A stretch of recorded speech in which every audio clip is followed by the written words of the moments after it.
রাষ্ট্রের নাগরিক হিসেবে রাষ্ট্র চিন্তা করবে, এতে আমার পারিবারিকভাবে আমার সত্যি কথা কি হ্যাঁ চাওয়া পাওয়ার তেমন কিছু নাই ভাই। গত 4 দিন আমরা 21 তারিখে ঘটনা ঘটার পরের থেকে আমরা যে অবস্থা বা যেই মুহূর্তগুলো পার করেছি, এই মুহূর্তে সত্যি কথা কি আমাদের কাছে কখনোই কোনো কিছু মনে হয় নাই যে কোনটা রাষ্ট্রীয় কোনটা কার কি কর্তব্য।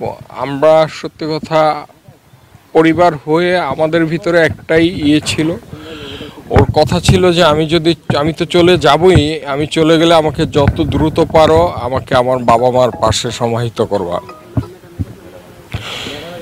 ও যখন চলে গেল তখন মাথার ভিতরে ভাই এই কাজটাই মানে সবসময় ক্লিক করত।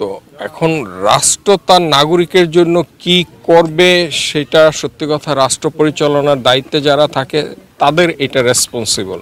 এখন আমি পরিবারের পক্ষ থেকে ভাই ওইভাবে আমার চাওয়া পাওয়ার কি নাই, তথাপি আমি রাষ্ট্রের কাছে একটাই যে যত মানে রাষ্ট্রের মানুষ আছে এই পৃথিবীর যত মানুষ তার এই টাচিং স্টোরিটা শুনতে পেরেছে সবাই তার জন্য দোয়া করছে, এই জন্য আমি পৃথিবীর সকল মানুষের কাছে কৃতজ্ঞ। এটাই বেসিক্যালি ভাই সবচেয়ে বড় পাওয়া।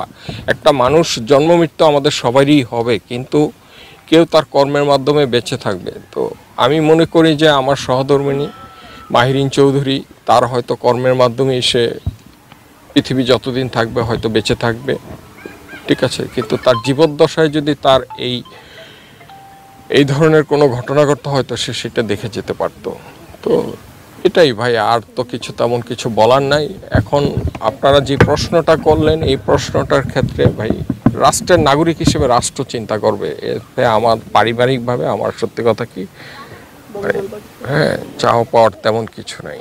ঠিক আছে ভাইয়া।